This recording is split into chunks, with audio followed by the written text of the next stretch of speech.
7 formas de adorar a Dios según el profeta Malaquías. Voy a tomar la información de este profeta, y si tú dices quién es Malaquías, bueno, está en la Biblia. Si tienes una Biblia, lo abres en el último libro del Antiguo Testamento, antes que empiece el Nuevo Testamento, y ahí está ese libro pequeñito de 4 capítulos, de 55 versículos, y de los 55 versículos, un poquito más de 50 versículos, en cada uno de ellos habla de Dios. No quiere decir que no hable de Dios en toda la Biblia, pero específicamente o el nombre de Dios está ahí, o indirectamente está conectado con algo que Dios le está diciendo al pueblo. Entonces el libro de Malaquías es un libro, tiene otra peculiaridad. En el libro de Job hay una calamidad bien grande, ¿verdad? El hombre se queda sin absolutamente nada, con enfermedad, con la muerte de sus hijos y sus hijas, perdió todo lo que tenía, y se pone a preguntarle a Dios, y está una serie de incontables preguntas que Job le hace a Dios, y ninguna de ellas le responde.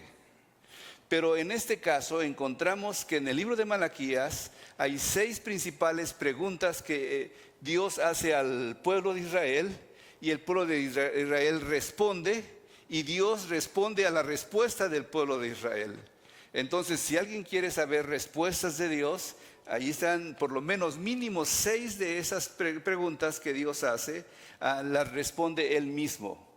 Entonces, si quieres saber un poquito más de discernir lo que Dios quiere, el profeta Malaquías es un buen libro para estudiar.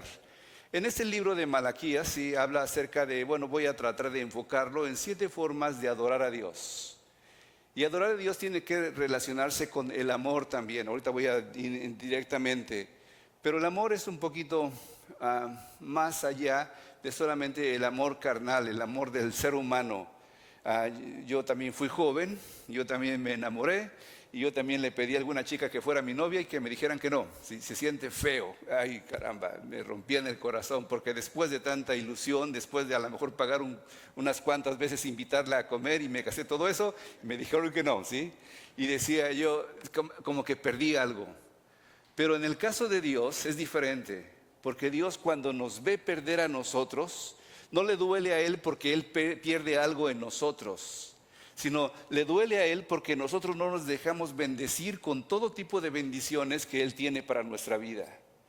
Él quiere acercarse a nosotros, y a nosotros, al decirle no quiero nada saber de ti, no quiero, te rechazo, me da igual si vienes o no vienes, si estás o no estás, tú eres un Dios que no me interesa tanto en mi vida, le estamos rechazando, y Dios le duele porque dice, tanto que te podría dar, tanto que te podría bendecir, y tú no lo recibes. Pero entrando un poquito en el tema de Malaquías, aquí se van a empezar a conformar o conjuntar varias informaciones que posiblemente tú no te habías dado cuenta que estaban ahí. Cuando hablo de la Biblia, del Antiguo Testamento específicamente, estoy tratando, como ya les dije, después voy a hablar acerca del Nuevo Testamento, los dones espirituales, pero por el día de hoy voy a hablar del Antiguo Testamento. En el Antiguo Testamento hay varios nombres relacionados que se conjuntan para crear la historia. Uno de los nombres que no está ahí es el libro de Jeremías, por ejemplo. Jeremías se escribió un poquito antes de que yo mencione todos esos nombres que voy a mencionar ahorita. Se escribió ahí cuando el pueblo de Judá fue exiliado por Nabucodonosor, por uno de los reyes babilónicos. Vino, los conquistó y los mandó todos fuera de ahí. Y uno de los profetas, llamados Jeremías, antes que pasara ese exilio, dijo, cuando va a venir ese pueblo, va a tomarnos, va a llevarnos presos, y después de 70 años vamos a regresar. 70 años, una profecía que dio Jeremías para decir al pueblo, en 70 años regresamos. Entonces nos vamos a ir, pero no va a ser para siempre. Vamos a regresar en 70 años.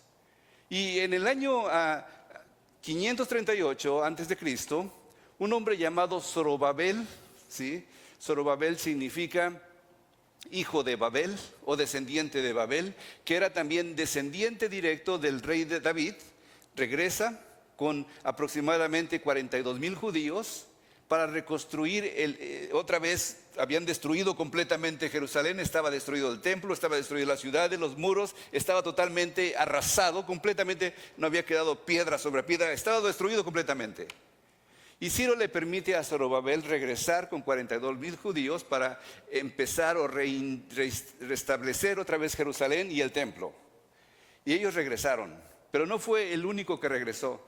De ese mismo tiempo, dos de los profetas que también se mencionan en la Biblia, el profeta Ageo y el profeta Zacarías, hablan de diferentes temas que se relacionan con el regreso de Israel. Y uno de ellos específicamente, Zacarías, menciona que el Mesías iba a venir también con ellos. Entonces ellos se emocionaron cuando escucharon la palabra que el Mesías, libro de Zacarías, iba a venir y iba a restablecerlos, iba a levantarlos. Entonces, en su mente de los judíos en ese momento estaba de que si cuando terminan de construir Jerusalén, el Mesías venía y conquistaban el mundo y se volvían los reyes del mundo. Sí, era su mente de los judíos en aquel tiempo. Pero no pasaba tanto. Tenían todavía muy lento el avance. Se levanta otro hombre, el libro de Esdras, se menciona que este legislador era un sacerdote, era un escriba. Llega a Jerusalén y ve todo medio destruido, medio acabado, medio construido, y que los hombres se habían olvidado del propósito de restaurar o reconstruir otra vez Jerusalén. Y él empieza a preguntarse, ¿por qué pasa esto? Y una de las cosas que empieza a discernir Esdras, el libro de Esdras se menciona eso, es que el pueblo de Dios se ha corrompido con mujeres extrañas, una de las cosas que enfatiza el libro de Esdras. Y dice, todo aquel que se haya casado, le dice a los judíos, con una mujer que no sea judía, tiene que dejarla. Y ay caramba, ahí hubo un divorcio nacional porque la mayoría de los judíos se había casado con otra gente, porque obviamente uno va a otro país y se casa con las personas de ese país, es lo que regularmente pasa. Me pasó lo mismo. No quiero decir que tengo que rechazar a mi mujer ahora porque no está permitido, ¿sí? Pero en ese tiempo había un gran énfasis en que la pureza religiosa del pueblo judío les impedía que tomaran otras mujeres, porque las mujeres de otros países iban a traer el corazón de estos hombres a adorar dioses ajenos, y Dios no quería que otros dioses se implantaran dentro del pueblo de Israel. Entonces les obliga a rechazarlas, y sucedió eso en el libro de Esdras. Hay una especie de pureza, repureza étnica en ese momento. También otra de las cosas que hizo Esdras fue implantar otra vez las leyes del Torah, de la Biblia, de los primeros libros de la ley, y traerlos otra vez para que se leyeran dentro del pueblo y el pueblo aprendiera más de Dios. Pero también no estaban las cosas tan bien, ¿sí? Se tuvo que levantar otro tercer hombre llamado Nehemías. Por ese mismo tiempo, posiblemente Esdras conoció a Nehemías, Esdras conoció a Zorobabel, Zorobabel posiblemente conoció también a Nehemías. Se conocían entre ellos, diferentes tipos de esferas que se movían ellos. Nehemías no es ni el hijo de David ni un sacerdote, simplemente era el copero del rey, el que le servía los tragos al rey, el que lo emborrachaba, ¿sí? El que sabía qué buen vino era el vino y se lo daba a él, ¿sí? Era una posición importante porque este hombre, si alguien quería envenenar al rey, le traían un vino, el rey se lo tomaba y moría. Pero antes de que el rey se lo tomara, el copero del rey tenía que probarlo, ver si estaba bueno el vino y ver si no tenía veneno. Si se moría el copero, pues ahí sabían que había veneno. Si no se moría, pues seguía avanzando, ¿sí? Entonces era una posición importante, una posición de mucha confianza. Lo nota triste un día de esos, este rey Artajerjes, me parece que era, o Jerjes, y le dice, ¿qué te pasa? ¿Por qué estás triste?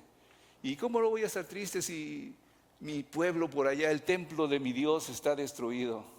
Y Ciro y este Jerjes le da también cartas para que vaya, reconstruya el templo y se vuelva el templo que ahora nosotros conocemos. Bueno, no que nosotros conocemos, porque ese templo fue también en cierta manera destruido o reconstruido por Herodes. Pero eso sucedió, y de ahí es donde se levanta el profeta Malaquías, después de Zorobabel, después de Ageo y Zacarías, después de Esdras y después de Nehemías. el último libro de la Biblia, el último libro de la Biblia del Antiguo Testamento. El Antiguo Testamento termina con Zacarías en el año 450 de Cristo, escribiendo una profecía al pueblo de Dios.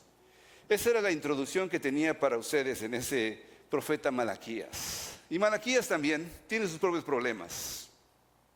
Se construyó el templo, ya se había acabado, ya habían levantado los muros, ya se había reconstruido la ciudad, ya estaba floreciendo, ya estaba bonita la ciudad, pero tenía problemas. El Mesías no había venido.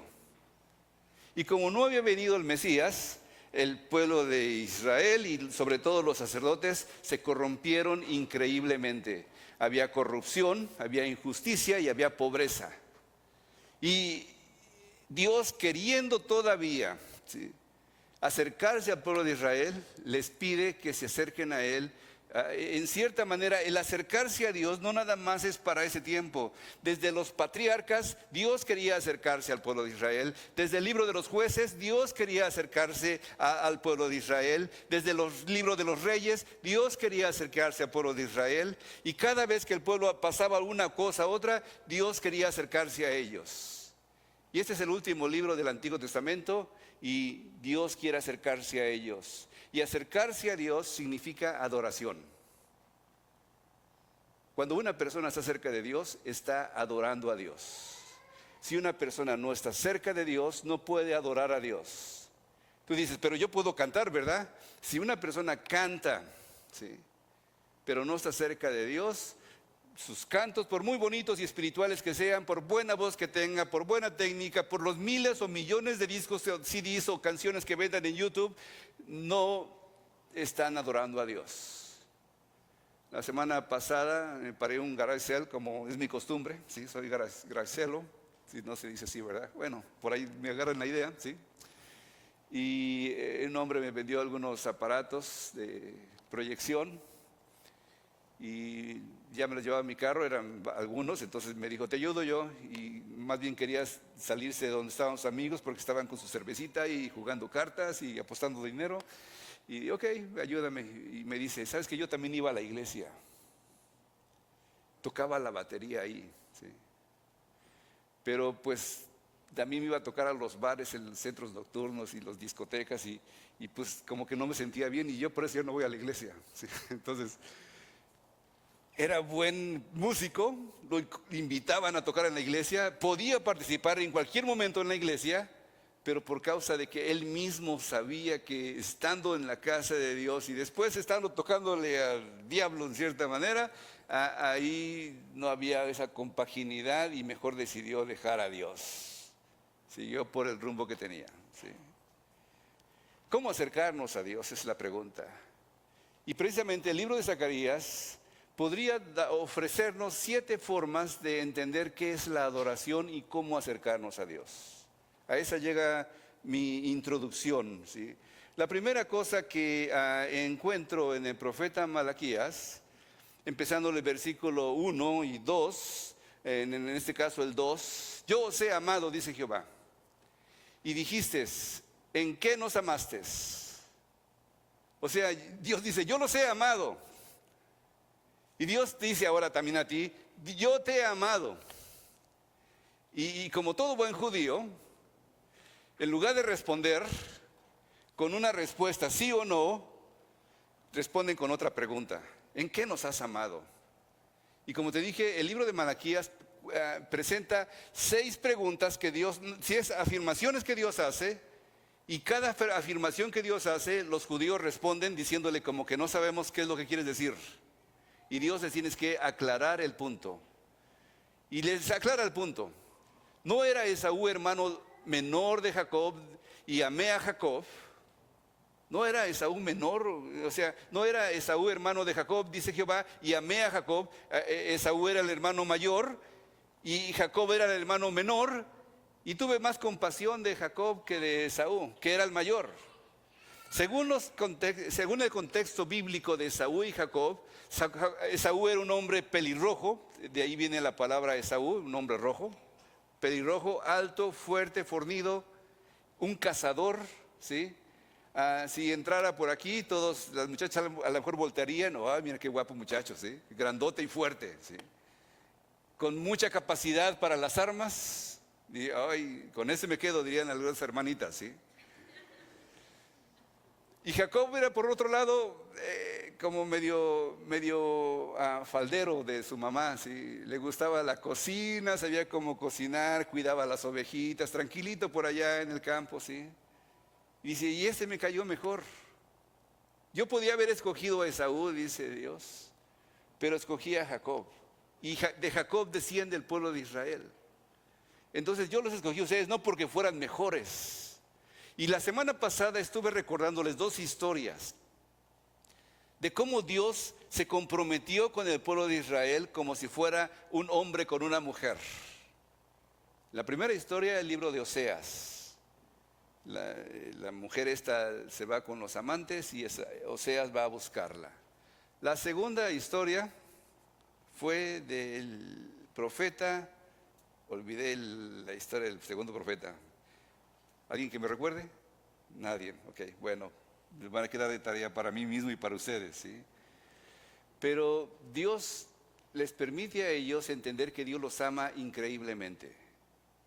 Y que el amor es que no se puede amar a Dios, no se puede adorar a Dios si no se ama a Dios.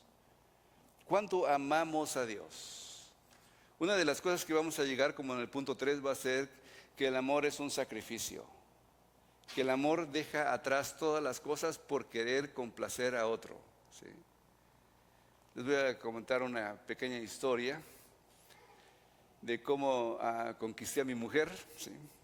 Le dije a mi mujer que si quería salir conmigo, una cita, ¿sí? Y yo pensaba en un restaurante caro donde pagara mis dólares ahí, y me vistiera elegante y cosas así. Y ella me dijo, sí, acepto salir contigo, vamos a andar en bicicleta, ¿sí? Y yo tenía como 15 años que no me subía a la bicicleta. Y ella tenía tanta condición en bicicleta que le dio ¿cómo se llama? La vuelta entera al lago superior. Si ustedes van a Duluth, ven ese lago que está ahí, que me parece que le tardó 17 días en darle la vuelta entera, ¿sí? Entonces tenía buena condición, ¿sí? Y yo, muy valiente, me sacrifiqué y dije, sí, vamos a andar en bicicleta. Pero no tengo bicicleta, era mi excusa, ¿no? Yo tengo dos, me dijo, entonces no tuve excusas más, ¿sí? La correteé por 3 horas por toda la ciudad de Minneapolis. Fue realmente un sacrificio, porque no me gustaba tanto en la bicicleta en ese tiempo, y ella tenía mucha condición, y yo no quería quedar mal, y andaba ahí con mi bicicleta, y al final, después de dejarla ahí, casi di gracias a Dios, me fui a mi casa, y por una semana entera casi no me pude parar, ¿sí? Caminaba así, como charrito, despacito, me dolían las piernas. Era un sacrificio que hice para conquistar a mi mujer. Y te voy a decir que si quieres tú saber si alguien te ama, ve qué sacrificios hace por ti. Si no hace ningún sacrificio por ti, posiblemente esa persona no te ama. Si esa persona hace sacrificios por ti, que se levanta más temprano para darte de comer, por ejemplo, que está preocupado por tu salud, que te llama de vez en cuando, que está pendiente de qué es tu necesidad, no qué me puedes dar a mí, sino que qué puedo darte a ti, esa persona te ama mucho. Y Dios está pendiente de nosotros, amándonos todo el tiempo. Y la pregunta es, ¿qué hacemos nosotros para demostrar el amor que tenemos para con Dios? Esa es la pregunta clave de este pensamiento. No se puede adorar a Dios si no se ama a Dios. ¿Quieres saber si estás amando a Dios? ¿Qué estás haciendo por Dios? Número 2, no se puede adorar a Dios sin reverencia. Dice en la Biblia, el Hijo honra al Padre, Malaquías 1:6, y el siervo a su Señor. Eso dice Dios. Y dice también Dios, si yo soy su Padre, ¿dónde está mi honra? ¿Dónde está la honra que deberías darme? Y si soy su Señor, ¿dónde está el temor que tenías que tener por mí? Dice Jehová de los ejércitos a vosotros, oh sacerdotes que menospreciáis mi nombre, y decir, ¿en qué hemos menospreciado tu nombre? Y ahí empieza a decirles Dios, ¿sí?, en qué los menospreciaron, ¿sí? El español aquí es muy rico, ¿sí? Muy rico porque hay un respeto continuo en nuestras palabras. Te puedes dar cuenta cuando alguien te respeta, cuando te dice Señor, te habla de usted en español, ¿sí? Y te dice las palabras con cierta cautela de no ofenderte. En el inglés es un poquito más seco. Todos son you, todos son tú. Hey tú, ven aquí, ¿sí? Hey tú, todos son tú, ¿sí? No hay un usted, no hay señor, aunque sí hay un señor, pero no hay un respeto en el hablar porque todos son tú. A los niños los ves chiquitos y te dice, hey tú, ven aquí conmigo. Y yo soy mayor que tú, no me hables de tú, pero así hablan los niños aquí, ¿sí? El pueblo de Israel estaba con tanta confianza con Dios que lo tomaba ya como uno de los muchos dioses que tenían alrededor. De eso de Esdras, las mujeres, se habían quedado algunos dioses todavía. El respeto que tenían, el temor que tenían, no había una reverencia para Dios, ¿sí? Y decía Dios en cierta manera, si ustedes mismos no lo hacen ni con otra gente, que para ustedes es importante, si yo soy su Señor, esa es la respuesta en el 7, 8 y 9, lo puedes leer en tu casa, ¿sí? Si no lo hacen para esa gente, si ustedes cuando van a hablar con alguna gente de otro lugar, le tienen respeto, decía Dios al pueblo de Israel, ¿sí? Vean si no, dice. Y yo lo considero ahora también en la casa de Dios. La casa de Dios, por ejemplo, es un lugar donde uno viene a acercarse a Dios mismo, el creador del cielo y de la tierra, porque tenemos una cita con Dios. Estamos aquí porque creemos que Dios está aquí. Si yo tuviera una cita con el presidente Biden, yo creo que me vistiría lo mejor posible. A lo mejor me podría esta ropa misma que tengo, ¿sí? Tiene cierta presentación, no es de tanta calidad, no la compré en un garage sale posiblemente, ¿sí? Pero tiene cierta lugar de yo respeto a Dios porque vengo a encontrarme con Él, ¿sí? Yo sé que uno dice, bueno, lo importante es el corazón, pastor, lo importante no es tanto cómo te vistas, sino el corazón. Yo creo que el corazón también habla de lo externo, que nos preocupamos un poquito para venir y decir, esta es la casa de Dios, este es un lugar de respeto. No vengo con chanclas y con todo despeinado, me acabo de levantar y no me dio tiempo de peinarme, así llego a la casa de Dios. Creo que la casa de Dios es un lugar para venir y saber que ese es un lugar de reverencia, de respeto, un lugar donde está Dios mismo esperándonos a nosotros para encontrarse con nosotros.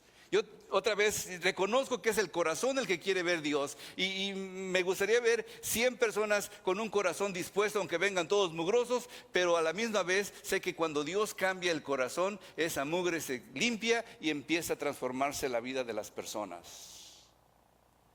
Creo yo que el encontrarse con Dios es una cosa importante. Y de ahí que creo que tenemos que tener reverencia para el nombre de Dios. Es nuestro Padre. Sí, es nuestro Padre, es nuestro Señor. Decimos que es nuestro Señor, ¿por qué no darle esa reverencia que merece? ¿Sí? En el capítulo 10 de Hechos, un hombre demuestra reverencia a otro hombre. Dice en la Biblia que Pedro estaba, por el Espíritu Santo, fue enviado a un lugar llamado Cesarea, a encontrarse con un hombre. Y en Cesarea Dios le había dado una visión a ese hombre, un soldado romano importante, un centurión, un hombre encima de 100 hombres, un capitán o general posiblemente del ejército romano. Le había dado también instrucciones para recibir a ese hombre que había mandado traer. Y llega Pedro y este hombre con tanta importancia muestra reverencia a Pedro y se inclina hasta el suelo. Y Pedro le dice, no te inclines ante mí porque yo soy un hombre como tú. Inclínate ante Dios. Levántate e inclínate ante Dios. Y cuando vengas a la casa de Dios, no te inclines ante los hombres o mujeres o quien esté aquí. Si vienes a la casa de Dios, ten reverencia e inclínate ante Dios. Si te piden, ¿por qué no ponernos de pie y reconocer que Dios es grande? Ponte de pie. Si te dicen, ¿por qué no arrodillarnos y pedir perdón al Señor por nuestros pecados? Ponte en rodillas y pide perdón. Busca la reverencia que Dios, la forma de adorar a Dios es reverencia. Cuando tú tienes reverencia, puedes empezar a encontrarte con Dios. La tercera cosa, no se puede adorar a Dios sin sacrificio. ¿Sí? Malaquías 1:7 dice, en que ofrecéis sobre mi altar pan inmundo. Y aquí voy a también cambiar un poquito la idea del solamente el pan, porque ellos venían, los sacerdotes, su trabajo de los sacerdotes era entrar dentro del templo y cambiar el pan cada día por un pan diferente. Y prender las luces y echarle aceite a las velas que había ahí. Había una especie de lámparas, eran 7 de ellas, un menorá me parece, o 9, y le echaban aceite y le prendían para que no se apagara la luz en el templo de Dios. Y también cuando entraban al templo tenían que entrar hacia atrás para que no dar la cara al lugar celestial, al lugar santísimo donde se reunían ellos. Nada más era uno de ellos que entraba una vez por año, al mero santuario, hasta mero adentro. Los demás sacerdotes, pues a las afueritas ahí nada más. Y todos ellos ofrecían sacrificio. Pero había un problema. En esos días, alguna gente, bueno, los sacerdotes para empezar, traían y ofrecían pan inmundo. Y yo lo considero un poquito hablando de nuestros días. ¿Qué es el pan inmundo? Bueno, entendiendo que Jesucristo dijo, yo soy el pan de vida, algunos púlpitos están predicando a un Jesucristo que no es el Jesucristo real, Señor y Salvador de los hombres, es solamente un buen show, un buen espectáculo, o buenas palabras para decirte que tú te vas a prosperar y que te va a ir bien y que Dios te va a sanar y que no vas a tener ningún problema y no tienes que hacer nada. Bueno, a lo mejor nomás ven y trae tu dinero y ponlo ahí en el ofrendario y nada más, pero no tienes que cambiar tu vida, sé como seas. Un cristianismo que sea diluido entre las expectativas sociales de nuestros días y que no tiene un impacto que debería tener en personas que quieren adorar a Dios. Y en el pueblo de Israel, este pueblo de Israel había empezado a ofrecer animales ciegos para el sacrificio. Es lo que dice la palabra de Dios en Malaquías. Dice, ustedes sacerdotes tienen la culpa, porque a lo mejor vienen con alguna corrupción y la corrupción hace que ustedes acepten los sacrificios que ellos vienen a traer, inmundos, que no los quiero. ¿Para qué los quiero? Esos no son los que me gustan a mí, dicen él. Recuerden que yo dije que para adorar a Dios hay que amar y el amor requiere sacrificio. Algo que te cuesta a ti. ¿Sí? Pero ellos tenían muchas ovejas, veían uno de ellos y ella se quedó ciega, se va en cualquier momento a caer por ahí, va a tener muchos problemas, llévala al templo para adorar. ¿Sí? Llévale las obras a Dios. Y los sacerdotes le decían, mira, te quedas no nada más con una pierna, te quedas con las 2 piernas, acepta este sacrificio. Y los sacerdotes aceptaban el sacrificio. Asimismo, cuando ofreces el cojo al enfermo, los animales estos, no es malo. Preséntalo pues a tu príncipe, ¿acaso se va a agradar de ti? ¿Le será acepto? Dice el Señor de los ejércitos. Es algo así como que, ok, dices que no tienes para dar, pero sí tienes que dar también a tu príncipe.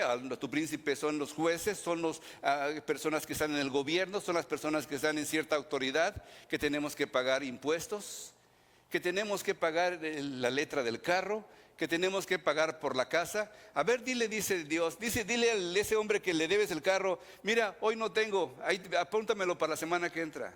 O cuando viene el casero a cobrarte la renta, decirle, no he trabajado, entonces no te puedo pagar, ¿sí? Ahí ven el próximo mes a ver si tengo algo. ¿Le dices tú eso a tu casero? ¿Le dices tú eso al que le debes algo? ¿Le dices tú eso al que le paga los impuestos? ¿O tienes que pagar como ellos te exigen? Y si no les pagan, te puedes quedar sin nada, ¿sí? Pero el punto es, no se puede adorar a Dios sin sacrificio, y el sacrificio va a costar. Cuando vienes a la casa de Dios, ¿sí? ¿Qué es el sacrificio que espera el Señor de ti? Creo que espera que pongamos todo nuestro ser para buscar su presencia, para no estar viendo quién vino, quién no vino, cómo vino vestido, qué hizo. no estar pensando en eso. Y punto número 3, porque quiero avanzar. No se puede adorar a Dios sin celo por los sagrados. Dice, ¿quién también hay de vosotros que cierre las puertas el hombre mi altar de balde? ¿Sí? Él lo que estaba diciendo en otras palabras, un poquito más que se pueda entender, decía Dios, ya mejor cierren las puertas del templo y salgan, yo no recibo las obras. Eso es lo que estaba diciendo Dios al pueblo de Israel. ¿Sí?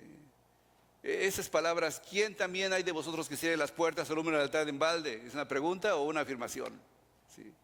Yo no recibo contentamiento de vosotros. O sea, ya no recibo lo que me están trayendo. Están trayendo algo y no lo traen de corazón. Nada más traen las obras que les tienen extra. Y no me traen un sacrificio, algo que me bendiga a mí, dice Dios. ¿Sí? ¿Para qué lo traes? Dice. ¿Sí? Es de balde nomás que lo traigas. Ni de vuestra mano me será agradable el presente. ¿Sí?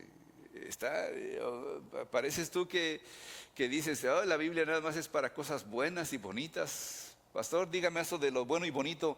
También habla de cosas difíciles.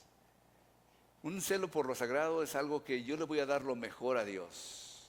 Y no solamente hablo de dinero, no piense que estoy cobrándoles ahorita la renta ni ninguna cosa así. Hablo de tu tiempo. ¿Cómo estás bendiciendo a otros con lo que tú tienes de tiempo? Hablo de talentos, esos dones que Dios te dio, ¿sí? ¿Cómo estás bendiciendo a otros con el talento que Dios te dio? Recuerda que la cruz tiene un doble simbolismo. Es de la tierra hacia arriba, hacia Dios, pero también de el hombre al hombre. Ama a Dios sobre todas las cosas y a tu prójimo como a ti mismo, al que está a tu lado. ¿Cómo los amas a ellos? ¿Qué estás haciendo por ellos? ¿A cuántos estás recibiendo en tu casa? ¿A cuántos estás dándoles un ray de vez en cuando que no tienen? ¿O a cuántos le estás llevando de comer porque sabes que tienen problemas económicos? Dios te ha bendecido abundantemente. Esa es la mejor manera de buscar la manera de realmente adorar a Dios. No se puede adorar a Dios sin un celo por lo sagrado. Y lo sagrado es todo aquello que Dios nos da. ¿Sí? Una quinta cosa. No se puede adorar a Dios sin instrucción por la verdad. Dice en Malaquías 2:7, porque los labios de los sacerdotes han de guardar la sabiduría y de su boca buscarán la ley, porque mensajero es de Jehová mensajero es el sacerdote de Jehová de los ejércitos. O sea que no nada más es, me voy a portar bien, no nada más es, voy a ayudar a mi prójimo, sino también es, voy a aprender de Dios. ¿Y cómo puedo aprender de Dios? ¿Qué oportunidades hay, pastor, para que yo aprenda de Dios? Bueno, estamos empezando una escuela bíblica. Estamos dando estudios. El hermano Alex también va a empezar una clase Alexander que va a dar para varones. Las hermanas, ni les reclamo a ellas porque ellas son las que más se reúnen en la iglesia. Tienen reuniones aquí y allá y por todos lados tienen reuniones. Qué bueno, ¿sí?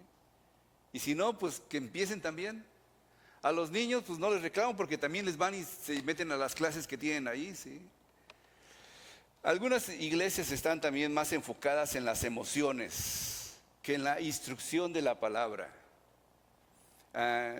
Tanto es el énfasis por las emociones que si una persona no sale emocionada de una de estas iglesias, dice Dios no estuvo ahí, ¿sí? Recuerdo haber asistido a una iglesia donde no sé, era un énfasis en las emociones, pero el volumen estaba tan alto que no escuchabas lo que decía el de al lado, ¿sí? Tenía que gritar en el oído. Creo que me salí por la mitad del servicio porque, hijo, no se escuchaba nada, estaba así, sonido pero fuerte, con ganas, ¿sí? No se escuchaba ni la música, nada más era puro sonido. Pero la gente estaba bien contenta ahí, brincando y todo, pero no se escuchaba nada. Predicar, ni se diga, porque nada más eran unos 5 minutos y lo demás eran puros brincos y cantos y todo lleno de emociones. Pero ¿qué hay de la instrucción de la palabra? Ahorita estoy hablando de instrucción de la palabra, estoy hablando de un profeta. No estoy nada más diciendo tonterías.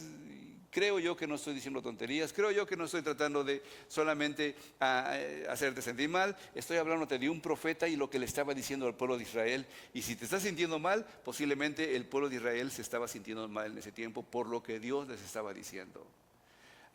Sigo adelante. ¿Sí? No se puede adorar a Dios sin obediencia. ¿Sí? Versículo 13.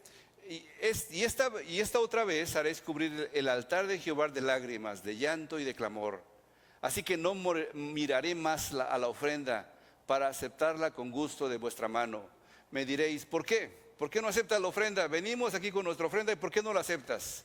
Porque Jehová ha atestiguado entre ti y la mujer de tu juventud. Ay, caramba, le cambia el tema ahora. Antes eran los sacrificios, ahora es un tema muy quisquilloso en nuestros días en que estamos viviendo. El 15% de toda la gente en España, estaba leyendo el día de hoy, ¿sí?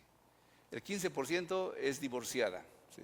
O sea, de todos, desde chiquitos hasta grandes, divorciadas, ¿sí? Y es lo normal ahora, ¿sí? Pero fíjate lo que dice, porque Jehová ha atestiguado entre ti y la mujer de tu juventud, contra el cual has sido desleal, siendo ella tu compañera y la mujer de tu pacto. ¿No hizo él uno, habiendo en él abundancia de espíritu?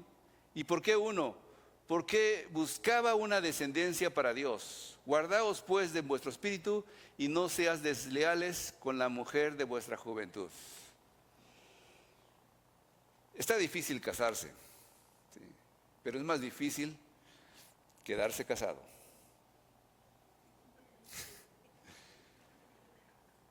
Está difícil. El matrimonio no es para cobardes. En el matrimonio hay que ceder. Si no cedes, te separas porque no te aguantaste a la otra persona.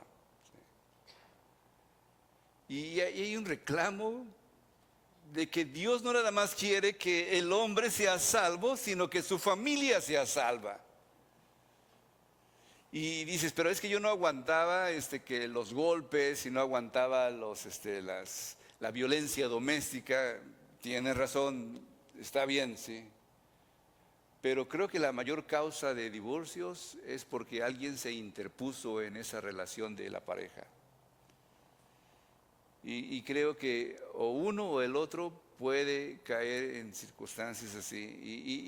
Y no se puede adorar a Dios sin la obediencia que uno le tiene a Dios y se manifiesta en la familia. La relación de la familia. ¿Sí? Es difícil porque todos los temas son complicados. Todos los temas son complicados. Y algunos posiblemente ahorita van a sentirse más condenados de lo que ya están, pero de alguna manera tenemos que entender de que el día de hoy, no sé si el día de hoy se pueda, que tú pongas en tu corazón o ponerte en paz o quedarte con la mujer que tienes en este momento y ya no estar cambiándola por otro porque apareció, o prometer que no vas a cambiar la mujer que tú tienes contigo. ¿Sí? Esa es la dificultad de los mundos actuales, del tiempo actual. El hombre se cansa de una mujer y la cambia por otra más joven. Parece que así lo hacían en ese tiempo. Y en ese tiempo, hace 2000 años, más de 2000 años, 2500 años, y todavía sigue pasando.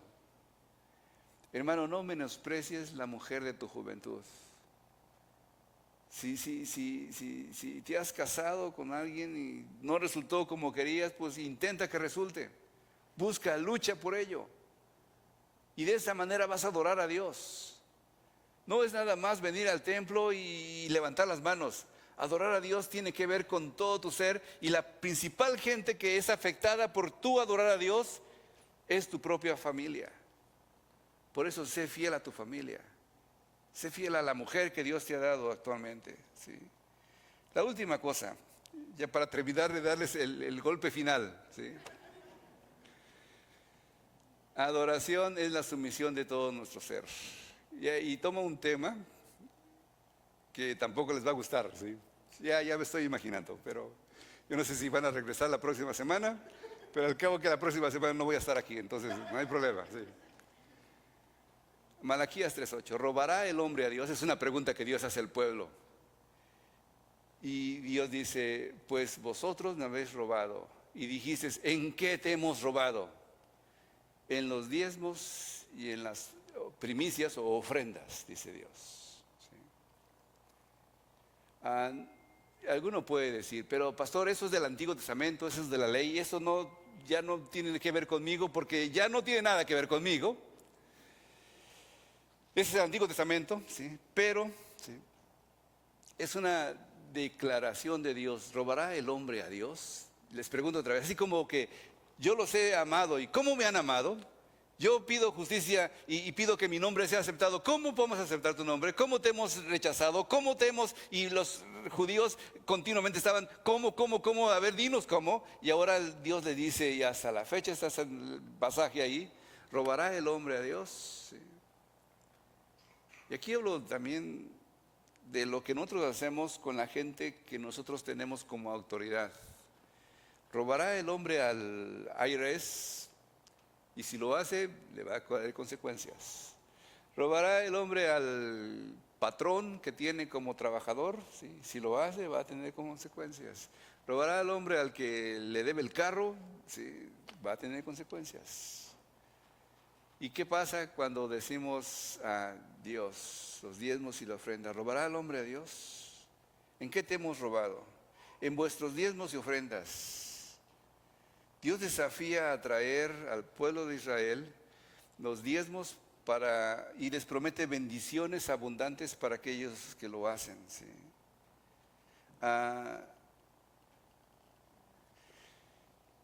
Esa es una promesa que Dios tiene para su pueblo.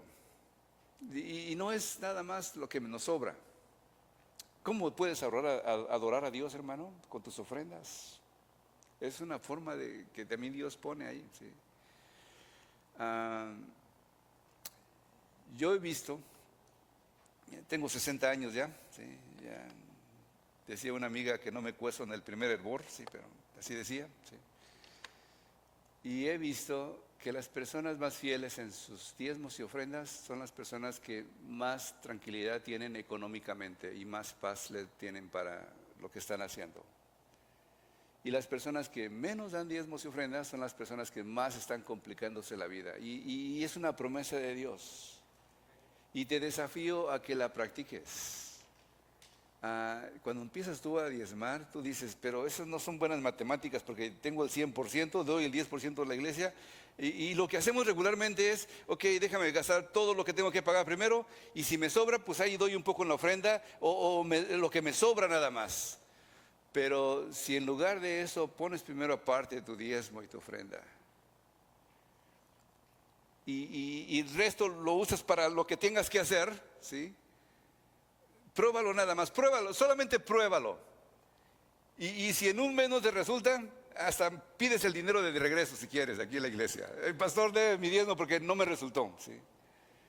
Pero yo te aseguro que es más, eso lo he hecho, eso lo hice hace como 15 años atrás, me parece, con la iglesia. Le dije, prueben un mes y si en un mes no resulta, les regreso su diezmo. Y una hermana vino conmigo y me dijo, hermano, sí me resultó, fíjese, Dios me bendijo. Y ya me empezó a platicar todo lo que había pasado. Pero pruébelo.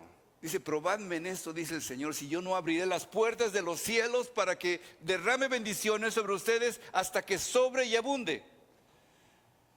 ¿Y cómo podemos adorar a Dios? Mira, esto que estoy hablando son palabras claras de lo que dice la Biblia, con sacrificio, con nuestra familia, con nuestro testimonio, con muchas maneras de adorar a Dios. ¿Cómo el hombre puede acercarse a Dios y decir, yo estoy en paz con Dios? Porque no hay nada mejor que estar en paz con Dios. No hay nada mejor que eso.